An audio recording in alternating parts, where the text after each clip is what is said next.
Hello, today we're just going to do a super quick tutorial into what init files are.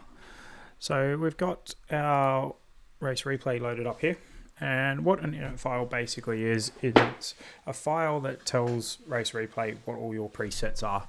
So what it will tell RaceReplay is where all your files are stored, what XY graphs you had open last, what strip charts you had open last, what layout you have for your number boxes, all that sort of stuff. But what some people don't realize is that you can also use the init file to open up all those things, but you've just got to tell it where your actual files are. So for instance, if say you had Sailing Performance do some analysis for you, and then you wanted to have a look at what they'd done on your own copy of RaceReplay, that's possible by looking at the init files.